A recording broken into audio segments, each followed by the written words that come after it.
Sound is a vibration, and life is made up of vibrating atoms, as we all know. The vibrations transmitted can affect us on a cellular level depending on the instrument. Some sounds can help us transition from beta brainwave patterns or those associated with fight and flight reflexes and anxiety and concentration to calming frequencies like alpha wave patterns, which is related to relaxation, or theta wave patterns, which is related to meditation, and even delta wave patterns, which is related to trance like state. This means that simply listening to or playing musical instrument or tune might help us access more revitalizing, regenerating, and peaceful state of mind. Sound therapy or sound healing can help in reducing anxiety and stress, improving concentration and memory, improving creativity, improving sleep quality, improving immunity, and helping gain greater sense of mental, emotional, and physical well-being. In recent years, sound therapy has been gaining a rapidly increasing number of followers. However, it is not a new method. On the contrary, it has been in existence for thousands and thousands of years in different civilizations and cultures. The use of sounds as tool for healing is well documented in the study of psychology. Primal sounds are trendy in sound therapy because they have a direct effect on the nervous system. Subtle sounds and harmonics can stimulate the nervous system and produce special effects to assist one's healing process. However, these are only effective only if they are used with correct visualizations and appropriate tuning. Due to the demand for sound therapy or sound healing, many devices and products have hit the market. For example, white noise devices that produce natural sounds like rain or ocean sound, etc. Some devices make primal sounds like Om. Some devices play specific soothing instruments like Tanpura or Swarmandal, etc. Natural sounds can have a very profound effect on mental state. Therefore, they can be utilized to heal a wide range of psychological problems. The use of natural sounds has been well documented in ancient healing practices, most notably with meditation practices. Tibetan bells, singing bowls, etc. are good examples of how an ancient sound tool still helps people today in many modern cultures for meditation purposes. A basic understanding of the tools and techniques used in sound therapy can be helpful to anyone seeking to use sound as tools for healing. However, while some healthcare practitioners may have some training in the basic use of sound as healing tools, others may not. It is important to remember that not all sounds are suitable for everyone. Therefore, one should always consult with a professional before making any significant changes, and that's why it is important to go through the training like the training you are going through. Suppose a person attempts to use sound therapy without any training or knowledge. In that case, it can easily backfire on them.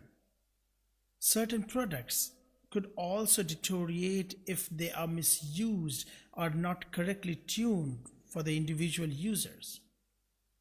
While the term sound therapy may cause a certain amount of confusion, it is an excellent way to describe the general field of study that deals with the use of sound and music as tools for healing. The word therapy implies that sound and music can be used to help a person heal psychological problems or otherwise aid in their overall well being. The vast majority of research on sound therapy has been conducted regarding its effects on stress management or relaxation. One of the most popular forms of this therapy is the use of music. The ability to relax after a stressful day at work or in a tense classroom is nothing short of astounding. In addition, studies have shown that it can help people perform better on cognitive tests, remember important information, and concentration. The key when using sound therapy is to experiment with different types of sounds and music until you find one that works for you. For example, some people may prefer the feeling of certain accents and some do not, but that does not mean they are right or wrong. Talk about the 10 steps taken for sound healing or sound therapy, and these are the 10 steps I personally take, and I find it very easy and very systematic. Now, this step 1: understand the client's or patient's problem through one-to-one discussion and available reports. For example, a patient may be recovering with stroke or paralysis. Patient feels depressed and doesn't actively participate in physiotherapy sessions. So, in this case, you understood the client's or patient's problem. Now, step 2, you need to set objectives. And how do you set it? You set it through discussion with the client or patients, discussion with the caretakers and the medical team or healthcare team. For example, the client's objective in this example, what I gave, it may be to feel less depressed. The caretakers or family members' objective would be to reduce patient's irritability because they say patient has become very irritated. The medical doctor's objective may be to reduce the blood pressure of the patient, and the physiotherapist's objective may be to reduce the muscle spasticity or muscle tightness during stretching and increase active participation during active exercises. Once you have your objectives set, then you need to prioritize objectives. And you do it by discussing with the patient, caretakers, and the medical team. For example, you discuss and you set your priorities, and the first priority could be to make patients feel less depressed. After that, second objective could be to reduce the irritability. Next objective could be to reduce blood pressure. Next objective should be to reduce muscle spasticity, and finally you may have the final objective of increasing active participation. So I'm not saying this is the right way or this is the right, I would like to say, the priority order, but it is given for an example, and this is what happens at most of the time in such cases and such patients. Now, the step 4, you need to talk to patient and find out what kind of sound or music he or she thinks may give the desired effect.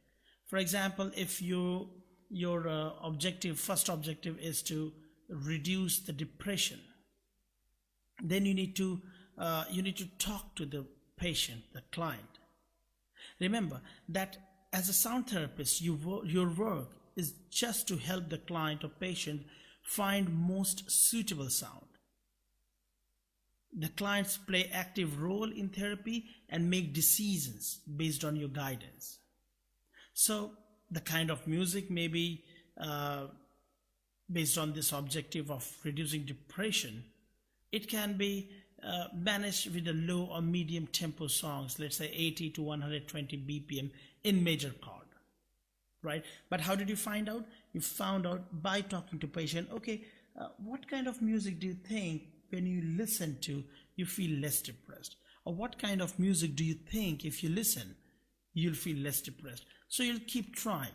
All right. But most probably the problem of depression, irritability, and blood pressure may be managed with a low to medium tempo song, which is 80 to 120 BPM in the major chord. Okay. Because major chords are happy chords. The muscle spasticity may be managed by playing a low tempo music that is below 80 BPM, because this one gives a relaxing effect. Okay, so when there is a stretching session, play a song or play the music which has a BPM of below 80. And when the time of active participation comes, it may be improved by playing high tempo music, for example above 120 BPM in major chord. So when the client is getting stretchings done by the physiotherapist, you play or you ask the patient to listen to a medium to low tempo song. But when it comes to the active participation, you ask the client or the patient to listen a high tempo music. Now step 5 is to take baseline data. Ask the patient to rate his or her target emotion on a scale of 0 to 10. For example, in the case of depression, as the top priority, 0 means not depressed at all, and 10 means that depression is so much that one could not take it anymore. Let us assume that the patient gives it a rating of 7. Okay. Now step 6, propose and play different sound and music based on the discussion and mutual agreement. For example, a religious Muslim may feel good with the sound of azan. A Hindu may feel better just with the sound of Om. A young music lover may feel good with a particular rock music. So you see, it's very personalized, it is very subjective. So you need to, once after the discussion with the patient or client, you got an idea, and then propose some music and play the different sound. Step 7, ask the patient to rate the target emotion again on a scale of 0 to 10 while listening to the sound or music. Here 0 means again no effect at all, and 10 means the desired effect is completely achieved with intervention. And keep doing it for all agreed sound options and pick the one which is the most effective. For example, the patient finds that a particular music brings the depression level down to 4. Good. This is the way to go. You can keep playing that. Because in that tempo, you may select 4 or 5 songs based on the client's choices, and one may work the best. Finally, step 8, mutually agree on the time and frequency of listening, playing, or producing the desired music or sound. So it can vary based on, for example, if you want relaxation music for reducing muscle spasticity, you need to play it when the therapist is going to give the stretching. All right. So it varies a lot. There's no hard and fast rule in terms of time and frequency. However, listening to the music for almost 30 minutes, at least once a day, gives wonderful results. And of course, you can increase it or reduce it, but I would recommend 30 minutes at least once in a day. Step 9, frequently reevaluate the client or patient and make changes. So you can make changes in the sound or song, because sometimes one song, if played in a long run, can start showing lesser results. So normally in practice, we change the song, we do the reevaluation and changes at least once a week. And finally, step 10, be creative and flexible. There's no right or wrong way of applying music therapy or sound healing.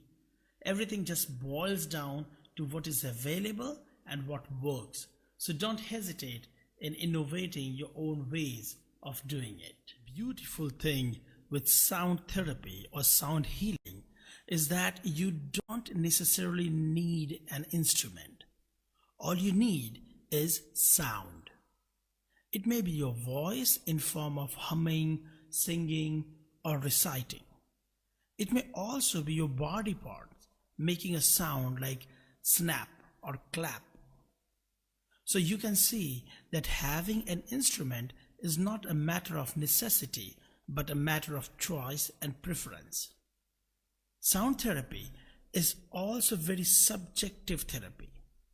An instrument, sound, or music may be pleasant to one and irritating to another. It may induce happiness in one and sorrow in another. This all happens based on culture, background, past experiences, and personal choices. Though there are some agreements when it comes to effect of some music variables, for example tempo and chords, it is something that should be tried and tested for each individual, for each client. Normally, a high tempo or BPM, which is beats per minute, is facilitatory and it is supposed to enhance alertness, and a low tempo is inhibitory and it is supposed to produce a calming effect. A major chord is known as happy chord, and any song in that chord is normally supposed to give feeling of happiness, whereas a minor chord is known as a sad chord and hence is used to calm down hyperactivity. A low-pitched sound is ideal for relaxing, but a high-pitched sound can stimulate the mind. So you can see all these variables which are normally agreed upon, but still, a person may feel sad and depressed by hearing a song in high pitch, high tempo, and major chord. You see, these all are facilitatory: high pitch, high tempo, major chords are happy chords, but still a person may feel sad and depressed by hearing a song in this kind of arrangement because it reminds him or her of someone he or she has lost.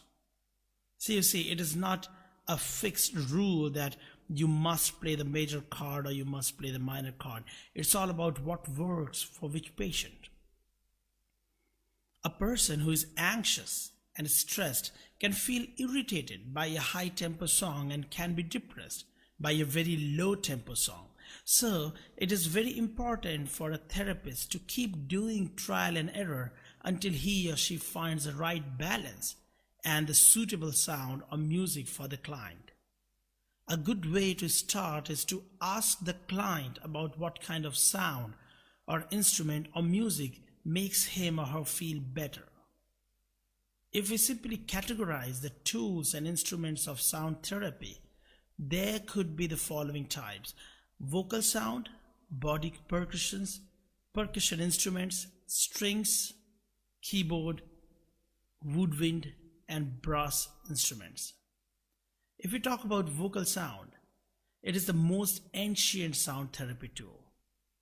You already know the mothers have been using vocal sounds like humming and lullaby to calm down crying babies. Warriors have been using vocal sounds to gain confidence and intimidate enemies. People groan to manage pain. In sound therapy, vocal sounds like humming, chanting, singing, and making sound like Om, these all are used to calm down and gain confidence and develop positivity. If we talk about body percussions, body percussion is sound made by body parts like clapping, snapping fingers, and patting. It is used to get immersed into musical trance and fill people with joy. If we talk about percussion instruments, these are the instruments that make a sound when they are hit, scraped, or shaken. Few of the examples of percussion instruments are bass drum, snare drum, cymbals, chimes, gongs, and xylophones, etc. These instruments set a person in rhythm and have relaxing or stimulating effect based on the rhythm, based on the tempo. If you talk about the string instruments, they produce sound by vibrating strings, and few of the common string instruments are guitar, violin, banjo, cello, mandolin, and harp. The string instruments produce effects by producing different tunes, chords, and harmonies, just like any other sound like vocal sound or any other such instrument. Keyboard instruments are the instruments that are played by pressing keys or push buttons or a row of levers. Few of the commonest examples of such instruments are the piano, synthesizer, and organ. These instruments are easier to play and they help the client or patient stay in the present and immerse themselves into music to heal themselves. They also produce effects by producing different tunes, chords, and harmony. If we talk about woodwind instruments, they are also called as wind instruments and they are played by blowing wind in the instrument. Few of such instruments are flute, English horn, piccolo, and bassoon. They produce effects by producing different tunes just like other instruments. If we talk about the brass instruments, these brass instruments produce sound by initial vibration of the player's lips in a tubular resonator. Few of the common string brass instruments are trumpets, French horn, trombone, and tuba. They produce effects by producing different tunes.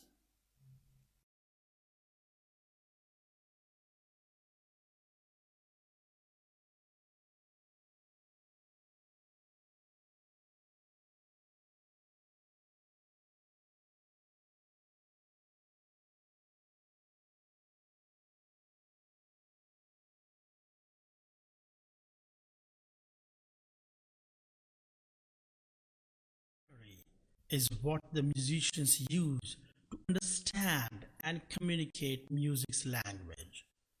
Musical theory is the study of the fundamentals of music. It also includes a method for interpreting musical compositions. Music theory is a broad and complex topic. There are numerous practices, disciplines, and concepts to consider, but here we shall only talk about the simple terms because others should be out of context.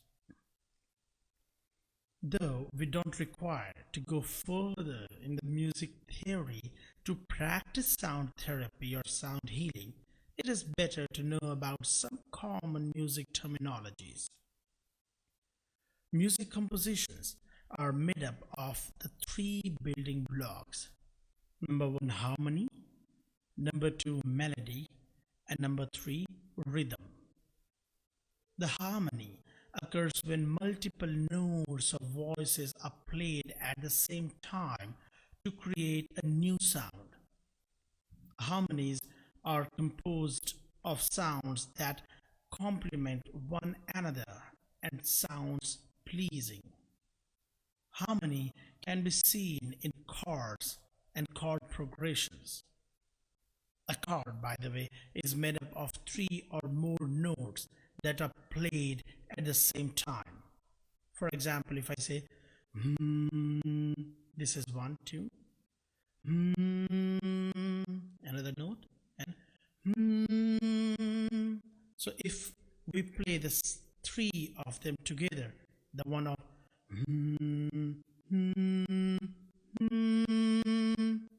if you play these three together, this will sound like a chord or harmony.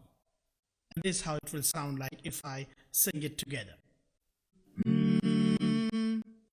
So you could see how a simple combination of three notes created a harmony. I only combined the three notes, and this is what it sounded when we turned it into harmony, as you just heard. Harmony is also created by combining vocal parts, as you can see. Here I didn't play an instrument, I simply combined the vocal parts. A chorus combined voices are an excellent example. A chorus, multiple voices blend to create a harmonious sound. The next thing is melody. Melody is a musical phrase composed of a series of notes or voices. The melody of a song is frequently the most memorable and recognizable part, and melodies can be composed using either instruments or vocals. They have two or more musically pleasing notes in a sequence, and most compositions are made up of multiple melodies that repeat. So, as we heard, hmm, hmm, hmm, these were three notes. If we create a song around it, it may sound something like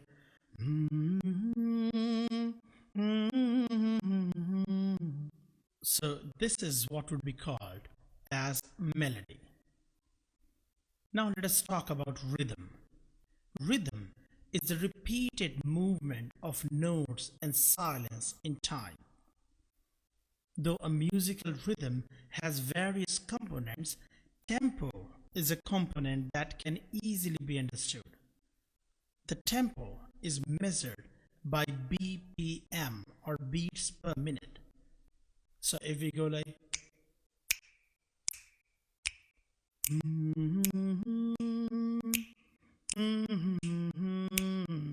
so this is a rhythm. We can increase the tempo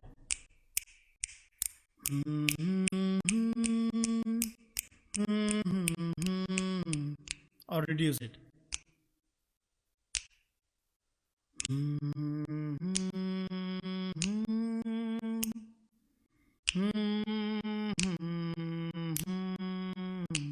So these rhythms are what put you in the zone of music. Okay. Now let us talk about the alphabet of music. Notes are the foundation of all music. The musical alphabet consists of 7 letters: A, B, C, D, E, F, and G. However, in music, the first alphabet is C, and it progresses as C, D, E, F, A, B, and C. Each note has a distinct pitch, and these C, D, E, F, A, B, C, they are also called with different names in different music. Like in Indian music, it's called Sa, Re, Ga, Ma, Pa, Dha, Ni, Sa. The same way in Western music, it's called Do, Re, and so on.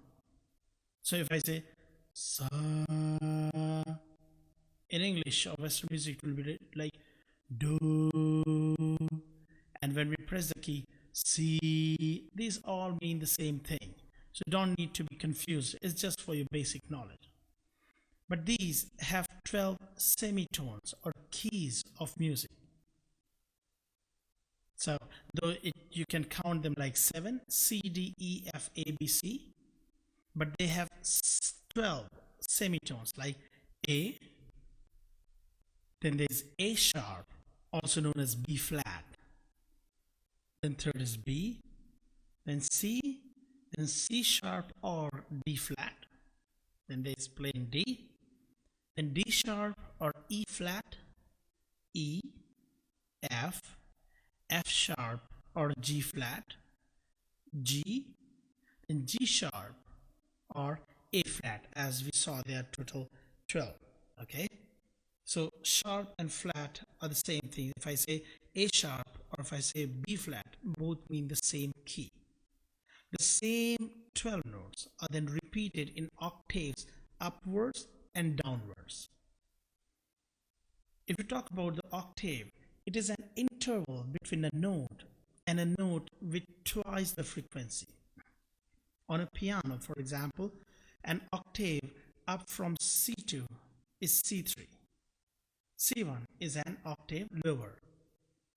If I simply sing in Indian style or Indian music, Sa, Re, Ga, Ma, Pa, Dha, Ni, Sa.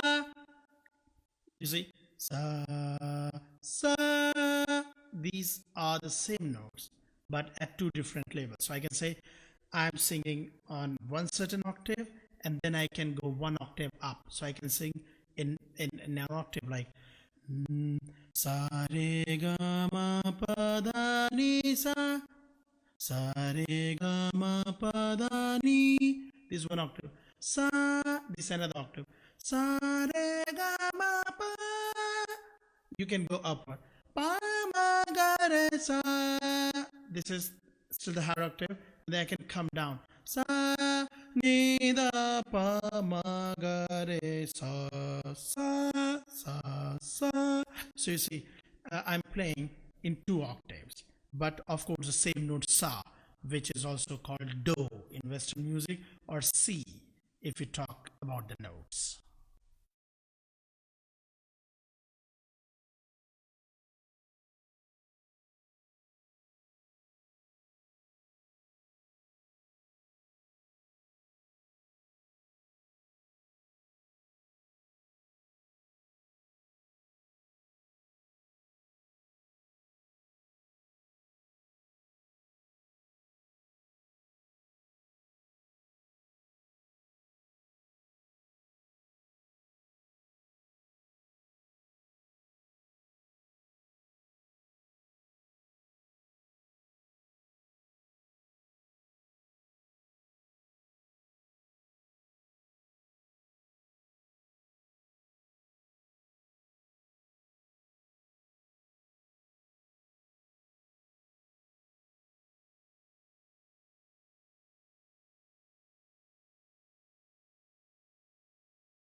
Sound is the foundation of sound psychology.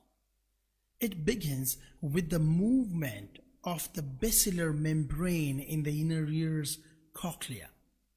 Then it travels through the cochlear nuclei and the central auditory pathway to both the hemispheres of the human brain. Well, I know it may sound complicated. So simply speaking, we can just say that the sound is received in the ear and then perceived in the brain. There is a link between the physics and psychology of hearing. Wind blowing, sea waves crashing, and birds chirping are more than just sounds. They may interact with a person's emotions and mood to generate feelings. The human endeavor to portray emotions through extremely complex sound is known as music. Pitch, intensity, and timbre are psychoacoustic qualities of a simple sound, but rhythm, which is time dependent, is present in music. Simple sound elements combine to form incredibly complex patterns. Pitch, intensity, timbre, and rhythm all are characteristics of basic sound units that evolve into larger units to make musical melodies. Music has the power to change our mood, remind us of a specific movement, and evoke emotions. Music aids communication by conveying information that is both semantic and emotive. These both semantic and emotive aspects, point to the central nervous system's involvement in peripheral auditory processing through integration and interpretation processes. Several studies have shown that sound and music can have an emotional impact that cause psychosomatic and psychological changes. For example, music has been shown to improve brain functions, lower blood pressure, increase heart rate, and regulate stress hormones. The effect varies based on various subjective influences and parameters, for example, personal music preferences, social exposure, previous experience, age, loudness, annoyance, etc. This is why the same sound or music may not have the same effect on different people. And therefore, the healer or the therapist must work together with the client to identify the sound or music that works the best. Sound is a physical phenomena made up of minute vibrations that pass through a medium like air and are perceived by the human ear.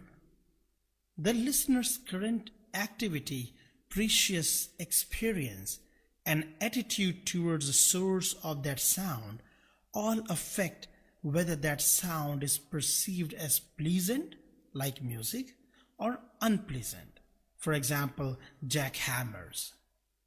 Three main physical features are involved in the measuring and perception of sound by humans. Number one, intensity. Number two, frequency. And number three, duration. If we talk about intensity, in simple terms, you may call it loudness.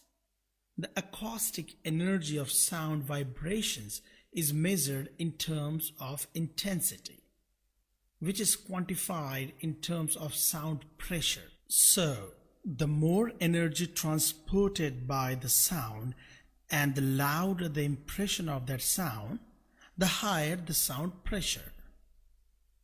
If we talk about the frequency, the number of times per second that air vibrates or oscillates is known as frequency.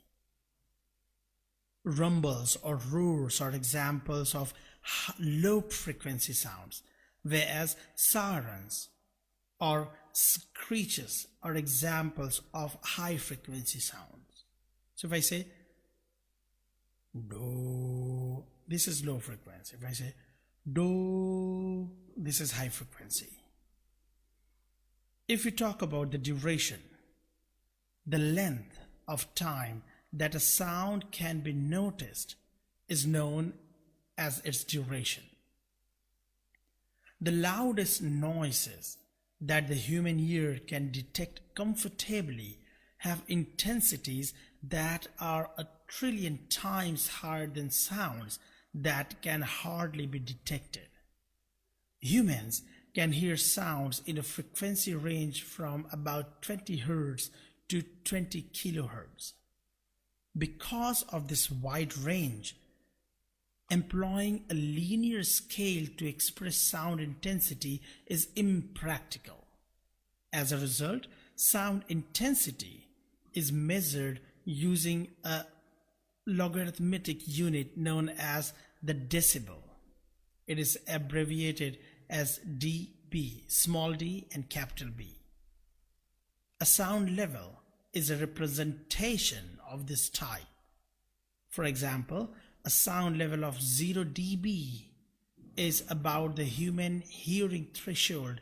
It is hardly discernible under very quiet listening settings. So 0 dB doesn't mean there is no sound. It means it is just about our hearing threshold.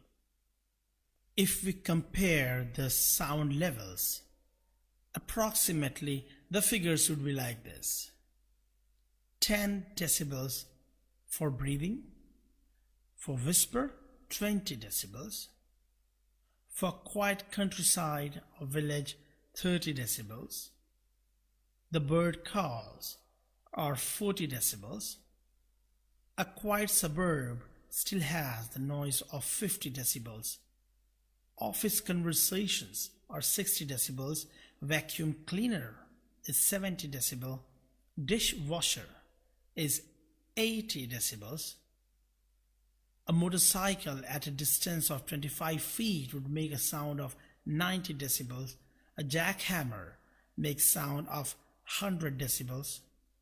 If you're standing at 1 meter from an auto horn, you'll hear the sound of 110 decibels, and a chainsaw produces a sound of 120 decibels.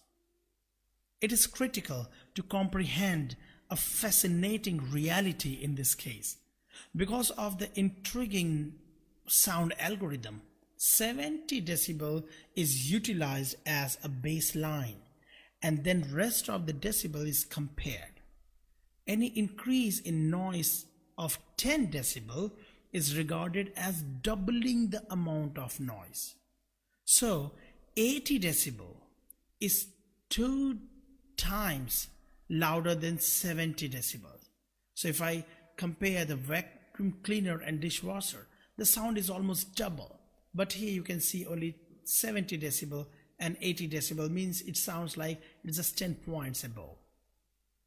The same way, 90 decibels is 4 times louder than 70 decibels. Means a motorcycle at a distance of 20 feet is 4 times louder than a vacuum cleaner.